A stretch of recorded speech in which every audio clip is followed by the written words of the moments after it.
ব্রাজিলের রিও শহরে ছোট্ট একটি ছেলের গল্প এটি। ছোটবেলায় বাবা তাকে এবং তার মাকে রেখে চলে যায়। এই বয়সে এসে বাবাকে দেখার প্রবল ইচ্ছা জাগে তার। মায়েরও মন চাচ্ছিল তার বাবার কাছে ফিরে যেতে, আর এজন্য মায়ের সাথে সেন্ট্রাল স্টেশনে আসে। স্টেশন থেকে ফেরার পথে মায়ের অ্যাক্সিডেন্টে সেখানে মারা যায় সে। বড় একা হয়ে যায় ছেলেটি। এই স্টেশনেই পরিচিত হয় ডোরার সাথে। ডোরা একটু বদমেজাজি রাগী হওয়া সত্ত্বেও পুরোটা রাস্তা জুড়েই তাকে সহযোগিতা করে। এত কষ্ট করে তার বাবার ঠিকানা অনুযায়ী যাওয়ার পর সেখানে তার বাবা ছিল না। যাই হোক, এই ছেলেটি তার বাবাকে খুঁজে পেয়েছিল কিনা, কিভাবেই বা টাকা পয়সা ছাড়া পথগুলো পাড়ি দিয়েছিল তারা, আর সবকিছু জানতে পারবেন পুরো ভিডিওটিতে। সুতরাং পুরো ভিডিও জুড়ে সাথে থাকুন। হ্যালো বন্ধুরা, আমি আতিক আছি আপনার সাথে। আপনারা দেখছেন সিনেমা শর্টকাটের নতুন ভিডিও।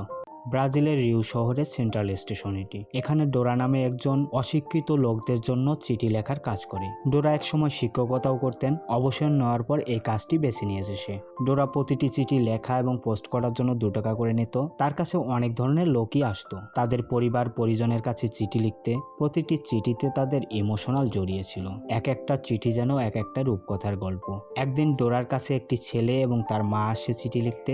জসু, এই ছেলেটির নাম জসু। জসু যখন ছোট ছিল তার বাবা তাকে রেখে অন্য শহরে চলে গেছে। তাদের আর কখনো খোঁজ খবর নেয় না সে। যাই হোক, ছেলের চাপাচাপিতে মা এসেছে তাকে চিঠি লিখতে। জসু ভেবেছিল হয়তো এই চিঠি পেয়ে তার বাবা তাদেরকে নিয়ে যাবে তার কাছে। সারাদিনের কাজ শেষে ডোরা সর্বশেষ ট্রেনটি ধরে বাসায় ফেরে। শহরের একটি অ্যাপার্টমেন্টে থাকে সে। বিয়েটি করা হয়নি তার, সুতরাং ছেলে মেয়ের তো প্রশ্নই ওঠে না। বিয়ে না করার পেছনেও তার হয়তো হুটহাট করে রেগে যাওয়া, চটে যাওয়া, এটাকেই ব্লেম করতে পারি আমরা। যাই হোক, তারই মতো এই অ্যাপার্টমেন্টের নিচতলায় আরো একজন থাকতেন। বেশ ভালো বন্ধুত্ব তাদের। যেহেতু সারাদিনের লেখা চিঠিগুলোর পোস্ট করার দায়িত্ব তারই থাকে, তাই সেসব চিঠিগুলো বাসায় নিয়ে আসে সে। তার ফ্রেন্ড সহ সেই চিঠিগুলো পড়ে। যেটা ভালো লাগে না সেগুলো ছিঁড়ে ফেলে সে। আর আজ অবধি কোনো চিঠি পোস্ট করেনি ডোরা। সবার ইমোশনাল গুলো ডয়ারেই বন্দি করে রেখেছে আজ অবধি। অর্থাৎ চিঠিগুলো ডয়ারেই রেখে দিয়েছে সে। কখনো কোনো চিঠি পোস্ট করেনি। জসু এবং তার মায়ের চিঠিটিও ছিঁড়ে ফেলতে চাচ্ছিল। ডোরা ভেবেছিল তার মাতাল বাপ তার কাছে ছেলেকে নিয়ে গেলে সেও হয়তো তার বাবার মতো হয়ে যাবে, আর এজন্য সে চিঠিটি ছিঁড়ে ফেলতে চাচ্ছিল। কিন্তু আইরিন এটাতে বাধা দেয়। পরের দিন আবার ডোরা সকালের প্রথম ট্রেন ধরে সেই সেন্ট্রাল স্টেশনে যায়। পূর্বের ন্যায় তার কাজগুলো করতেছিল। জসু এবং তার মা আবারও আসে সেখানে।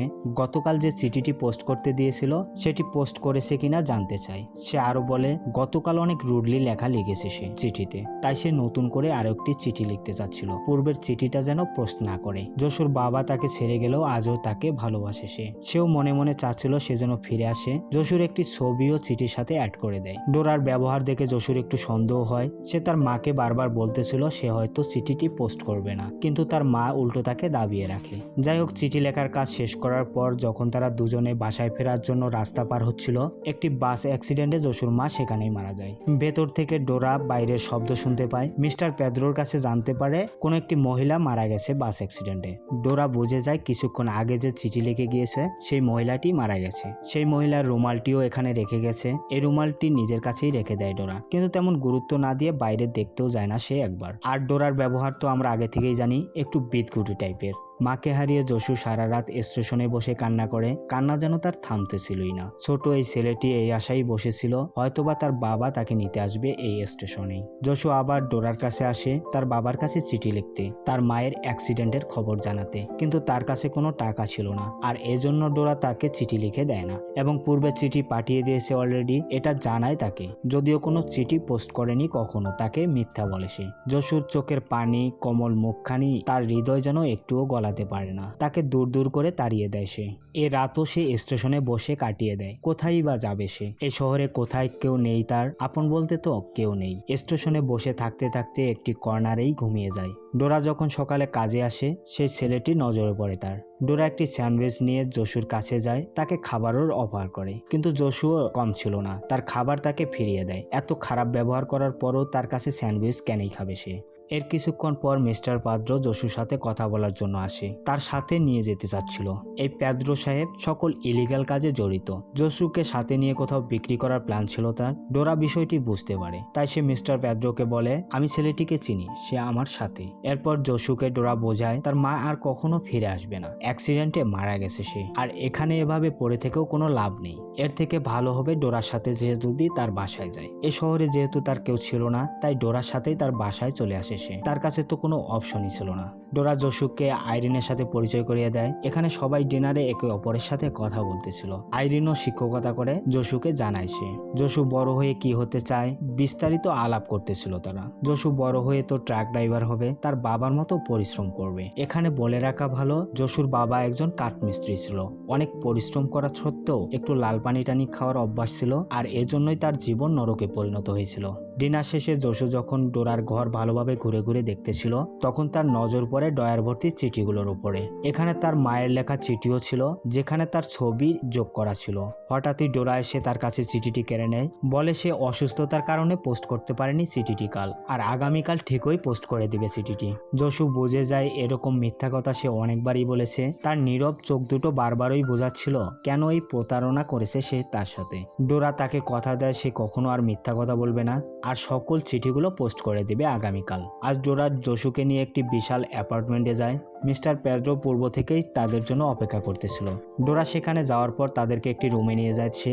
সেখানে সবাই আলোচনা করতেছিল ইউরোপের কোনো ধনী ব্যক্তি জশুকে দত্তক নেবে আর খুব ভালোভাবেই থাকবে সেখানে সে। জশুর বোঝার বাকি থাকে না, ডোরা এখানে তাকে বিক্রি করার জন্য নিয়ে এসেছে।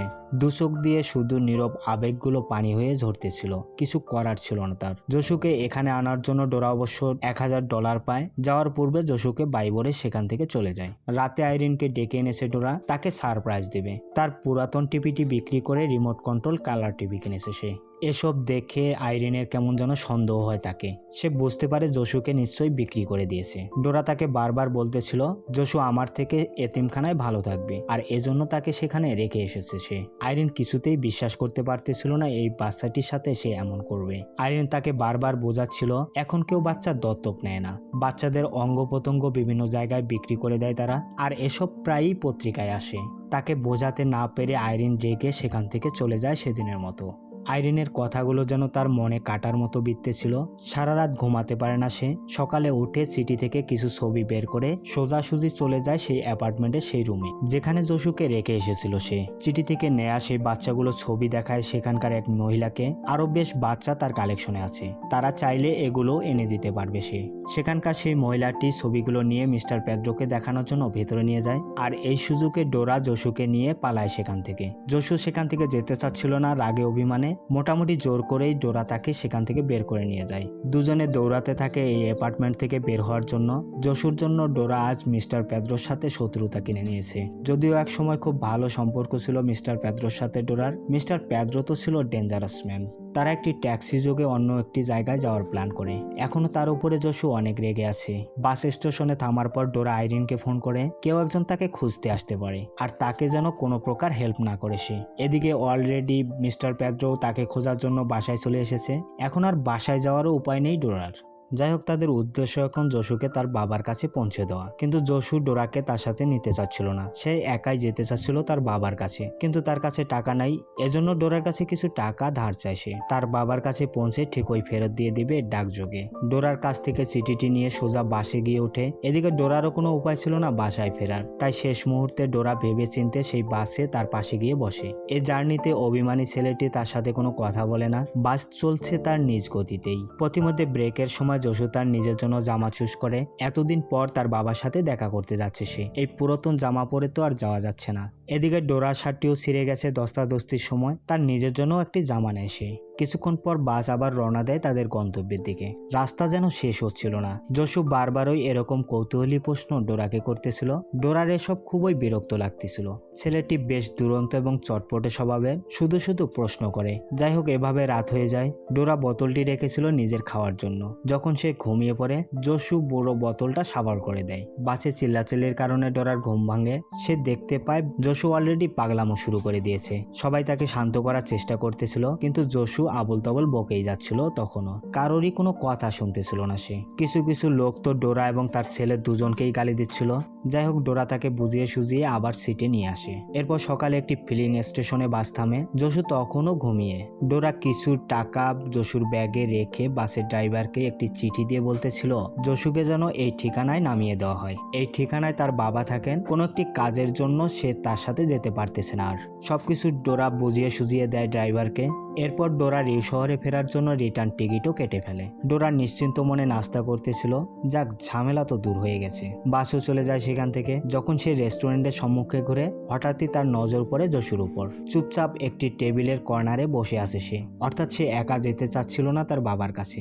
ডোরার সাথে ঘুরতে ঘুরতে তার প্রতি একটি মায়া জন্মে গেছে তার। এটা দেখার পর অনেক রাগারাগি করে ডোরা, তোমার বাসেতে থাকা উচিত ছিল, তুমি নেমেছো কেন? জশুর মনে তো অন্য কিছুই চলতেছিল, একটি কথাও বলে না ডোরার সাথে। তখন হঠাৎই ডোরার মনে পড়ে জশুর ব্যাগ কোথায়, নিশ্চয়ই বাসে ফেলে রেখে এসেছে সে। আর ব্যাগের মধ্যে তো সব টাকা পয়সা তাদের। বাইরে যাওয়ার পর ডোরা দেখতে পারে বাস অলরেডি চলে গেছে সেখান থেকে। কি করার, তাদের কাছে তো কোনো টাকা পয়সা ছিল না। ওপর থেকে তারাও ক্ষুধার্ত ছিল। তাদের পাশে বসে একটি লোক আনমনে খেয়ে যাচ্ছিল। তারা সেই লোকটির দিকে তাকিয়েই ছিল শুধু। এই বিষয়টি লক্ষ্য করার পর সেই লোকটি তাদেরকে কিছু খাবার অফার করে। তাদের মাঝে কথাবার্তার পর একটি ভালো সম্পর্ক দাঁড়ায়। ডোরা এবং জশুর গন্তব্যের দিকেই যাচ্ছে সে। পেশায় ট্রাক ড্রাইভার, বিয়েটিও করেনি সে, রাস্তাকেই জীবনের পার্ট বানিয়ে নিয়েছে সে। আর এই ভবঘুরে জীবনটি তার ভালো লাগে, অনেকটা যেন ডোরার মতোই। কিছুক্ষণ যাওয়ার পর একটি শপের সামনে তারা দাঁড়ায়। এখানে কিছু মাল নামিয়ে দিতে হবে বাস ড্রাইভারকে। জশুও তাকে সাহায্য করতেছিল। এই শপ অনারের সাথে খুব ভালো সম্পর্ক ছিল ট্রাক ড্রাইভারের। যখন সে তার সাথে কথা বলতেছিল, জশু কিছু বিস্কুট প্যান্টের পকেটে জামার ভেতরে ঢুকিয়ে নেয়। এরপর সোজা ডোরার কাছে চলে যায়। ডোরা তাকে অনেক গালাগালি করে, এসব কেন করেছে সে। যাই হোক, যা নিছো এগুলো এই ব্যাগের মধ্যে দাও, আমি এগুলো ফেরত দিয়ে টাকা দিয়ে দেবো। ডোরা এসব ফেরত দেওয়ার পরিবর্তে আরো 2-4টি প্যাকেট ঢুকিয়ে নেয় এই ব্যাগের মধ্যেই। শপ অনারে তার চলচলন দেখে একটু সন্দেহ হয়, তার ব্যাগও চেক করতে চায়। শপ অনারকে ট্রাক ড্রাইভার বলতেছিল সে আমার সাথে এসেছে আর সে আমার ভালো বন্ধু, আমি চাচ্ছি না তার ব্যাগ চেক করা হোক, তাকে অপমান করা হোক। যেহেতু তারা দুজন অনেক ভালো বন্ধু ছিল, শপ অনার আর কিছুই বলে না তাকে। ডোরা ট্রাকে বসে জশুকে বলতেছিল, এরকম আর কখনো করবে না, তোমার জন্য আজ অপমানিত হতে হলো। বলতে বলতে 2-1টি প্যাকেট বের করে জশুকে খেতে দেয়। জশু বুঝতে পারে এগুলো সে চুরি করে এনেছে, কেননা তার কাছে কোনো টাকা ছিল না পে করার জন্য। এসব বলার কারণে ডোরা তাকে ভদ্রভাবে কথা বলতে বলে, কেননা সে তার মায়ের মতো। জশু তো একটু ডান পিটে টাইপের, সেও 2-4টি কথা শুনিয়ে দেয়। তার মায়ের মতো সে হলে কখনো চুরি করতো না, সে কখনো এরকম লাল পানি টালপানি খাইতো না। তার মতো কুচ্ছিত চেহারারও তার মা না, কখনো সাজুগুজু করে না। ডোরার হয়তো এজন্য বিয়েটিও হয়নি এ পর্যন্ত। যাই হোক, ক্ষুধা তো দুজনেরই লেগেছে। এসব কথা বলতে বলতে তারা দুজনেই খাচ্ছিল। ট্রাক ড্রাইভারও সেখানে আসে, তাকেও 2-1টি বিস্কুট দেওয়া হয়। দোকানে সেই ঘটনার জন্য ট্রাক ড্রাইভার তাদেরকে সরি বলে। এরপর আবারও গন্তব্যের দিকে ছুটে ট্রাক। রাস্তাতে তার ট্রাক ড্রাইভার হওয়ার সবই জানায় জশু। ডোরার রিকোয়েস্টে সেই ট্রাক ড্রাইভার বাসের হুইলটি ধরতে দেয় জশুকে। এখানে জশুকে বেশ আনন্দিত লাগতেছিল। অনেকক্ষণ জার্নি করার পর আবারও একটি রেস্টুরেন্টের সামনে দাঁড়ায় তারা খাওয়ার জন্য।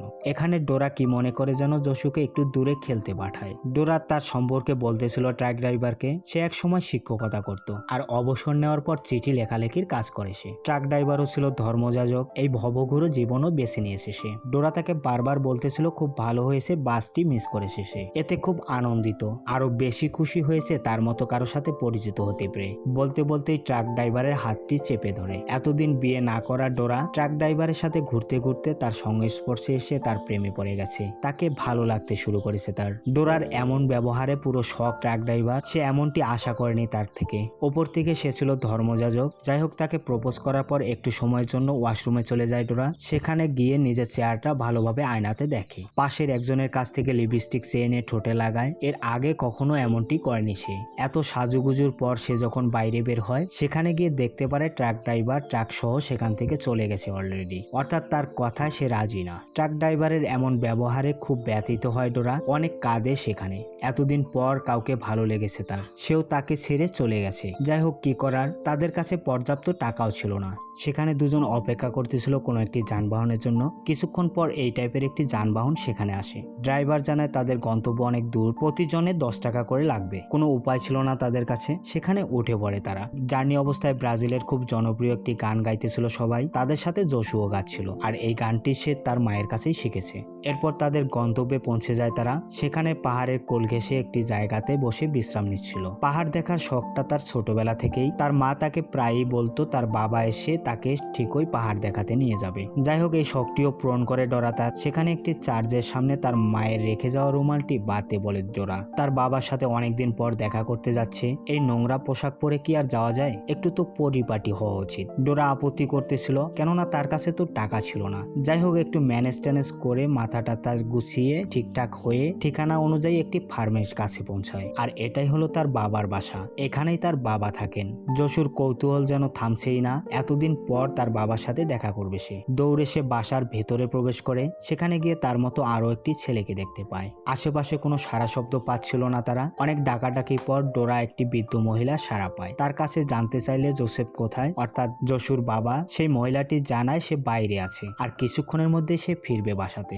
বাসার ভেতরে প্রবেশ করার পর তারা একটি মহিলার সাথে পরিচিত হয়, তার সাথেও দুটি বাচ্চা রয়েছে। তারা সবাই অপেক্ষা করতেছিল জোসেফের জন্য। তারা কি প্রয়োজনে দেখা করতে এসেছে এটা শুধু জোসেফকেই বলবে ডোরা। আর এতটা সময়ের মধ্যে একটি কথাও বলেনি যশু। কিছুক্ষণ পরে সেখানে সেই লোকটি আসে, আনমনে তাকিয়েছিল যশু তার দিকেই, শুধু কেমন যেন মিলতেছে না তার বাবার চেহারার সাথে। আবার ভাবতেছিল এটাই হয়তোবা তার বাবা। ডোরা তার সাথে একান্তেই কথা বলতে চায়। ডোরা তাকে বলতেছিল ছেলেটির আপনাকে ছাড়া কেউ নেই, একে আপনার কাছেই রাখতে চাচ্ছি। যশু কোনো কথা বলতেছিল না, শুধু তাকিয়েছিল তার দিকে। ডোরা তার ব্যাগ থেকে চিঠি বের করে সেই লোকটির হাতে দেয় এই চিঠিটি। সেই লোকটি যখন সেই চিঠিটি খোলে, সে বলে যাকে আপনারা খুঁজতেছেন সে লোকটি আমি না। লটারিতে বাড়ি জেতার পর এই বাড়িটি বিক্রি করে সে এখান থেকে চলে গেছে, অনেক দিন হলো। তার নতুন ঠিকানাটাও দিয়ে দেয় তাদেরকে।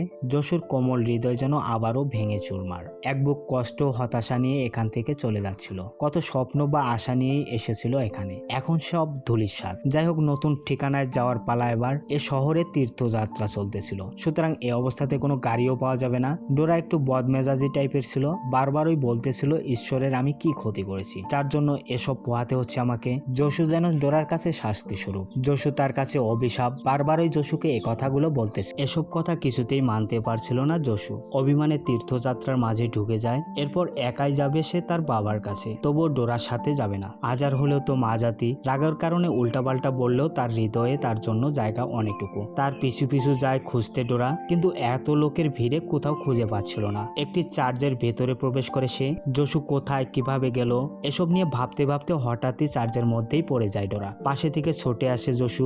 সারা রাত এখানে এভাবে কাটিয়ে দেয় তারা। যখন সকাল হয়, ডোরা দেখতে পায় যশুর কোলে মাথা রেখে শুয়ে আছে সে। এটা দেখার পর অনেক খুশি এবং স্বস্তি পায় সে। তাদের কাছে তো কোনো টাকা ছিল না, অনেক ক্ষুধার্তও ছিল তারা। শহরের একটি কর্নারে বসে বসে ভাবতেছিল কি করা যায়। তার পাশে একটি সাধু বাবার মূর্তি ছিল, আর এর সাথে ছবি ওঠানোর জন্য 3 টাকা গুনতে হতো সবার। সে সবাইকে বলতে থাকে সাধু বাবার কাছে চিঠি লিখে পৌঁছে দেবো আমরা, আর এজন্য শুধুমাত্র 1 টাকা দিলেই হবে। দেখতে দেখতে অনেক ভিড় জমে যায়। এই আইডিয়াতে অনেক টাকা ইনকাম করে তারা। দিন শেষে রাত্রিবেলায় এই সাধু বাবার সাথে ছবি ওঠায় তারা। এরপর খাওয়া দাওয়া করে কিছু জামা কাপড় কিনে একটি হোটেল রুমে রাত্রি যাপন করে। রাতটা বেশ আরামেই কাটে তাদের। পরের দিন সকালবেলা আবার নতুন শহরের দিকে রওনা দেয় তারা। বাস স্টেশনে বসে থাকতে থাকতে ডোরার নজর পড়ে ডাকঘরটির উপর। জমে থাকা সব চিঠি পোস্ট করার জন্য ডোরা সেখানে যায়। এরপর ডোরা এবং যশুর নতুন ঠিকানায় পৌঁছায় তার বাবার। সেখানে লোকজনের কাছে জিজ্ঞেস করে সেই বাসার সামনে যায় যেখানে তার বাবা থাকে। কিন্তু এখান থেকে একটি লোক বেরিয়ে এসে জোসেফে এখানে থাকে না জানায় অনেক আগে অজানার উদ্দেশ্যে বাসা থেকে বের হয়ে গেছে সে। এরপর কখনো ফিরে আসেনি, তার খবরও কেউ জানে না এখানকার। যশু যেন কিছুতেই মানতে পারছিল না বিষয়গুলো। যশু তো একটি বারের জন্য তার বাবার সাথে দেখা করতে চায়। ডোরা তাকে বারবার বোঝাচ্ছিল সে কখনো ফিরে আসবে না, তার থেকে ভালো তুমি আমার সাথে চলো, আমার সাথে অনেক ভালো থাকতে পারবে। তাকে অনেক বুঝিয়ে সুজিয়ে তারা ফিরতেছিল রিউ শহরের দিকে। তারা যখন বাস স্টেশনে দাঁড়িয়েছিল, এখানে একটি ছেলে এসে তাদেরকে বলতেছিল আপনারা আমার বাবাকে খুঁজতেছেন কেন। ডোরা তাকে জানায় তার বাবার বন্ধু সে। যশু যেন একটু আশার আলো দেখে। সে ছেলেটি তাদের বাসায় আমন্ত্রণ জানায়। একটু সময়ের মধ্যে সেই ছেলেটি এবং যশুর মধ্যে একটি ভালো সম্পর্ক দাঁড়ায়। বাসায় আসার পর প্রথম বাবার ছবি দেখে যশু, অর্থাৎ যে ছেলেটি বাসায় নিয়ে এসেছে ইনি হলেন যশুর সৎ ভাই। বাসার আশেপাশে জমিগুলো ঘুরিয়ে দেখায় তাদেরকে। একটি ছোট কাঠের কারখানাও আছে তাদের, এটি তার ভাই চালায়। তাদের বাবার থেকেও অনেক ভালো কাজ জানে সে। এভাবে 2-1 দিন যাওয়ার পর ভালোভাবে মিশে যায় যশু তাদের সাথে। তার ভাইয়েরাও তাকে সাদরভাবে গ্রহণ করে। এটা দেখার পর ডোরাও নিশ্চিন্ত হয় তাদের সাথে যশু ভালোই থাকবে। রাতে তারা সবাই একটি চিঠি নিয়ে আলোচনা করতেছিল। এটা রিউ শহর থেকে এসেছে প্রায় 6 মাস আগে, এখন অবধি খুলে দেখেনি তারা। এদের মা মারা যাওয়ার পর রিউ শহরে চলে গিয়েছিল তার বাবা, সেখানে একটি মহিলাকেও বিয়ে করে, আর ওইখান থেকেই লিখেছিল তার বাবা এই চিঠিটি পরে ডোরা তার বাবা একদিন ঠিকই ফিরে আসবে, তারা যেন অপেক্ষা করে। আবার তারা একসাথে বসবাস করবে, অবশ্যই ফিরবে তার বাবা। চিঠি চিঠিতে যশুর নামও লেখা ছিল। চিঠিটি পড়ে শোনানোর পর ইমোশনাল হয়ে যায় সবাই। বাবাকে তো খুব ভালোবাসে তারা। যশু ভাবতেছিল তার বাবাকে এক নজর দেখবে সে, আর যেন অপেক্ষা সহ্য হচ্ছে না তার। রাতে যখন সবাই ঘুমিয়ে পড়ে, ডোরা শেষবারের মতো যশুর রুমে একবার যায়। সেখানে গিয়ে দেখতে পায় যশু নিশ্চিন্তে ঘুমাচ্ছে তার দুই ভাইয়ের সাথে। এই দুই ভাইয়ের সাথে সে ভালোভাবেই থাকতে পারবে। বাবার ছবির নিচে দুটি চিঠি রেখে ভোর হওয়ার আগেই ডোরা সেখান থেকে চলে যায়। বাসে চলতে চলতে সে যশুকে একটি চিঠি লেখে। এর আগে কখনো কাউকে চিঠি লেখা হয়নি তার। যশুই ঠিক ছিল, একদিন তার বাবা ঠিকই ফিরে আসবে, সেজন্য অপেক্ষা করে। ডোরার ছোটবেলার কথাগুলো লিখেছে এই চিঠিতে। এরপর যশু যখন ঘুম ভাঙে, সে আশেপাশে চারিদিকে ডোরাকে খুঁজতেছিল। ডোরার প্রতি তারও তো প্রচুর মায়া জন্মে গিয়েছিল। ডোরাকে মনে রাখার মতো একমাত্র স্মৃতি ছিল সেই মেলাতে ওঠা কিছু ছবি, আর এই ছবি নিয়েই দুজনেই হ্যাপি ছিল।